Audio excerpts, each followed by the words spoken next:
Everything always takes a lot longer than you think. See, we recently had a couple of our high-end students come in to complete what we call an office visit.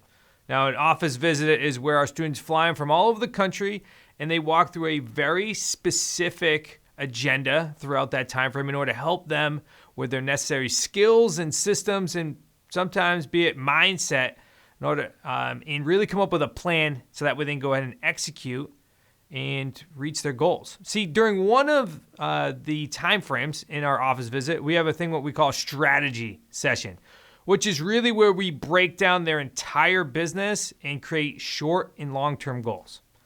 Now, during one of these sessions, one of the students stood up and was openly frustrated. And he said to me, "It's been about 4 months and I haven't completed a deal." Now, my immediate reaction was almost to laugh, and then I realized he was serious. My reaction was to laugh is because I had perspective, and that student did not. And what I mean perspective is that, I've helped build multiple businesses over 6 and sometimes 7 figures. And what I've realized is that as soon as someone makes a decision, so like this student, as soon as he made a decision to say, I'm going to invest in creative financing and real estate investing, that decision was made. But then there's action that comes into play after that alignment, but then there's time. Now, I'm a big fan of the attractor factor, which Joe Vitale put together, or The Secret, which means that as soon as a decision is made, there's a sense of alignment and that you start attracting everything.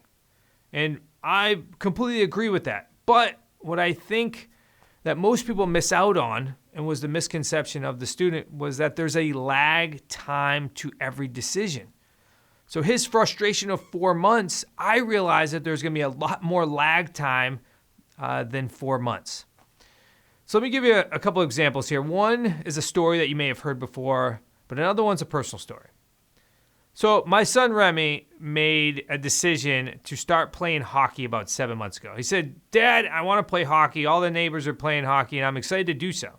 So, of course, me and my wife, we went ahead and we got him signed up to start playing hockey. And that was about 6 months ago from the date, this film. And you maybe listen to it later, but that was about 6 months ago. And I was just at one of his recent camps, and he just scored his first goal. That means that my son took 6 months in order to score his first goal, from the first practice to his first goal. And then immediately the following week, I was so proud of him, he ended up scoring multiple goals the week. So just let me give back even just a little more background there. And that is, my son had never skated, nor had he picked up a stick until that year, until about a month before his first practice. So the way I relate this to real estate investing is that you make a decision to start real estate investing or start a real estate investment company like with ours, and then you're just at the beginning of that journey. And it always takes longer for you to reach your end goal. See, the scary part about this, though, is that many students quit because of unrealistic expectations. So I knew when that student stood up that he had unrealistic expectations about how long it was going to take for him to get his first property under agreement or to get his first 3 paydays. And the sad part about that, though, is that because most people quit because of unrealistic expectations, they actually tend to miss the incremental progress. When all of us are in the trenches, no matter if we're buying real estate or we're doing any type of business or working towards any type of skill, we tend to miss the incremental progress. Now, I knew this student was light years away from where he was when he started, 4 months prior, but he didn't see it yet. See, this happens quite often, and this is how I relate to. There's a business story, and you may have heard it. So if you've heard it before, this could be redundant for you, but let's walk through exactly this story. So the story is called 3 Feet from Gold. So 3 Feet from Gold talks about some gentlemen during the gold rush. See, many people during the gold rush, they moved out west and they leased lands and they begin now digging for gold. They're using their pickaxes and they're literally digging for gold. But unfortunately, they didn't have the technology like we have now, and people couldn't tell where the gold was.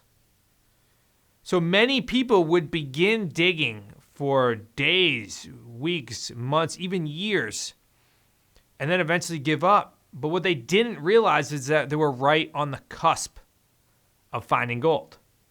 And then the next person would come in and they would find the gold.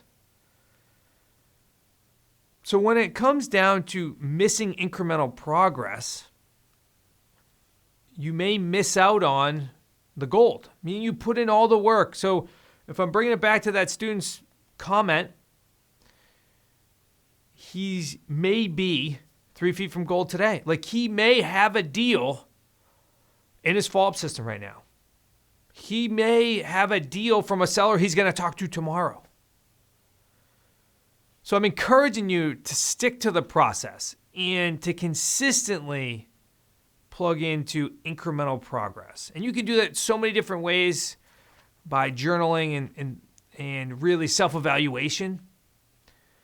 But whatever it's going to take for you to stay in the game long enough to see your success. Because if you truly believe that creative financing or real estate investing is the pathway to help you reach a better life, then we're just going to keep you in the game long enough to see success and then build that foundation and then build that momentum. Stick with it and keep investing.